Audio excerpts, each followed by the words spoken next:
Hi, it's Gordon here at Avolites, and I'm going to take you through the process to make yourself a few custom key profiles on your console. On my console here, I've got a chase recorded, I've got a cue list recorded, and I've just got some intensity values for my spots in a playback as well.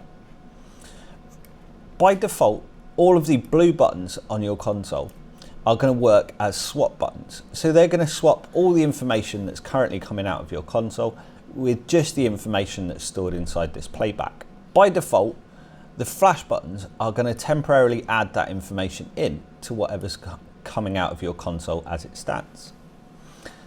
Both these blue buttons and these grey buttons on your playbacks are entirely customizable.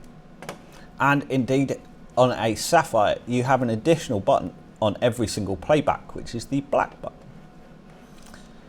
To change a key profile, you can hold down the Avolites logo button and you can either select a key profile or you can edit your current key profile. And that's what I'm going to do.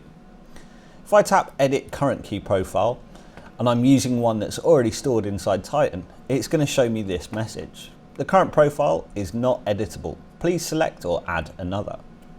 I'm going to add one called user 1. Now everything that we can record onto the surface of the console is listed on our soft keys. Here I've got my chase, so I'm going to change what these blue and grey buttons do for that. If I tap chase, it's going to list every single button. The black buttons, as I mentioned, are only on the Sapphire. The blue and grey buttons you can see on this console here. And the touch keys are the workspace macro and executor buttons that you can have on screen or on the right hand side of most consoles. I'd like my blue button to be a tap tempo button, so I'm going to choose blue. And now you can see all of the options available to what this button can do. If I want it to be a stop or a go button, I can have it, but I've decided I want that to be a tap tempo. Now, because I've gone into this menu that way, it's changed it for every chase that's sat on my console.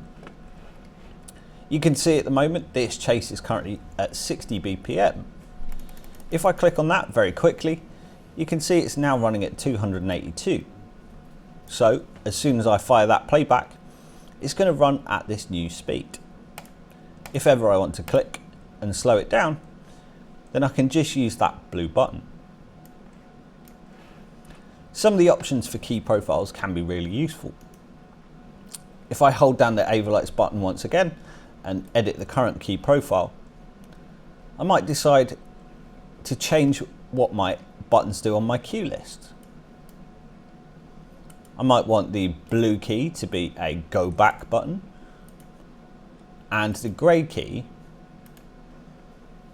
to be a next cue button. When I come out of that menu, I can fire this cue list.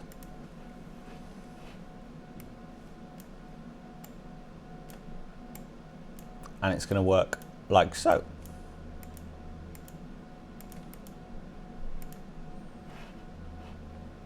One of the new things in version 11 of Titan is some key profiles that are useful for cue lists specifically.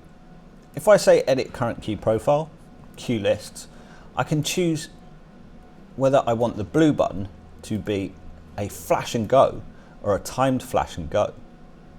If I choose flash and go now and come out of that menu, then anytime I press that button, it's going to flash that intensity that's recorded in my cue list at full, and when I let go, it's going to go to the next one every time I tap it. So if you're restricted in terms of handles, you can quickly make yourself up a cue list that's got all the colours that you want, and anytime you punch that button, it's going to flash that intensity up and go to the next cue. Timed flash and go is also in there. There's many options in there, and the best way that I can say is spend some time to have a look through them. You might want all of your blue buttons and all of your grey buttons to be flashes. You might want them all to be swaps. You could have them release or snap back. You can see there's many options. I can even have it as a latch button if I'd like. So now, rather than bringing that play back up, I can tap it and it's going to stay on up until I tap that button again. Spend some time and have a look through and see which ones you like. Thanks for watching and tune in to the next one.